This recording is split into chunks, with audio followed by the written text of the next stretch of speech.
हो, तिथल्या पूर्ण प्रोजेक्टचं काम मीच बघतोय सोडून.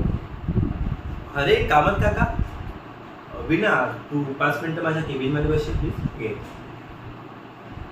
हा काका बोला ना. हो, विनयचं कळलं. 2 महिने पायाचं फ्रॅक्चर घेऊन त्यांना बसावं लागणार. फार वाईट.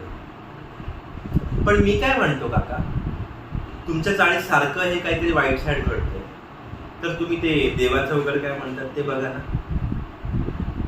नाहीतर अगरवाल बिल्डरला रिडेव्हलपमेंटसाठी सगळ्या दिली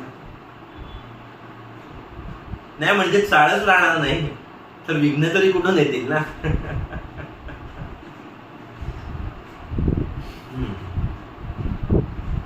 काय ना कामत, तुम्ही उगाच त्या अगरवाल बिल्डरच्या वाकड्यात घुसू नका.